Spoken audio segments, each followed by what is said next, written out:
Welcome back to our channel மாணக்கராசிரியர். இன்றைக்கி இந்த வீடியோவில் நம்ம என்ன டேட் பார்க்க போகிறோம்னு பார்த்தீங்கன்னா 7th ஸ்டாண்டர்ட் முதலடை பருவத் தேர்வு ஜூலை 2025 தமிழுக்கான ஒரு ஒரிஜினல் கொஷின் பேப்பர் தான் பார்க்க போகிறோம். பேட்டர்ன் பொறுத்த வரைக்கும் 50 மார்க் பேட்டர்னில் எக்ஸாமினேஷன் கண்டக்ட் பண்ணியிருக்காங்க.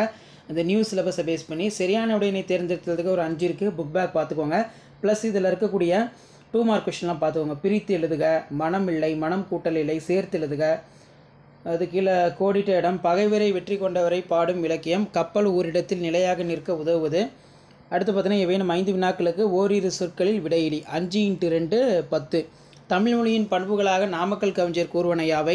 மொழியின் இரு வடிவங்கள் யாவை? ஒரு முக்கியமான வினா. குற்றியலுகரம் என்னும் சொல்லை பிரித்து விளக்கம் தருக. காட்டுப்பூக்களுக்கு எதை உவமையாக கவிஞர் சொல்றதா குறிப்பிடுகிறார்? சிறுவர்கள் நாவற்பழம் கிடைக்க உதவியோர் யார்? ஒன்றல்ல இரண்டல்ல பாடல் இடம்பெற்றுள்ள வள்ளல்கள் குறித்து செய்திகளை எழுதுக. கப்பலின் உறுப்புகள் சிலவற்றின் பெயர்களை கூறுக. ஒரு முக்கிய வினா.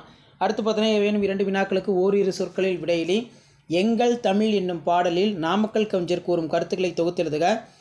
தமிழுக்கு வளம் சேர்க்கும் இலக்கிய வகைகளாக கவிஞர் கூறுவன யாவை?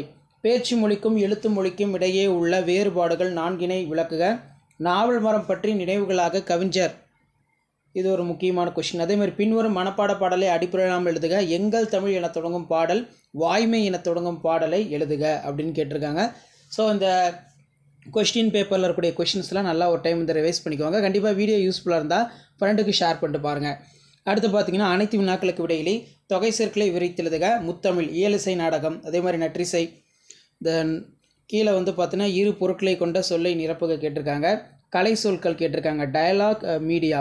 பொருந்தாத சொற்களை எடுத்தெழுதுக. நெக்ஸ்ட் வட்டத்தில் உள்ள எழுத்துக்களை பயன்படுத்தி சொற்களை அமைக்க. எவையேனும் ஒன்றனுக்கு விடையிலே ஆளுக்கு ஒரு வேலை, பொம்மலாட்டம் கதையினை சுருக்கி எழுதுக. முன்னுரை, மொழி பற்றிய விளக்கம், தாய்மொழி பற்று, தாய்மொழி பற்று கொண்ட சான்றோர், நமது கடமை, முடிவுரை என்னும் முத்தலைப்புகளை கொண்டு தாய்மொழி பற்றி என்னும் தலைப்பில் கட்டுரை எழுதுக. ஸோ இந்த கொஷின் பேப்பர் பார்த்துக்கோங்க. ஷேர் பண்ணுங்கள், சப்ஸ்கிரைப் பண்ணுங்கள். தேங்க்யூ.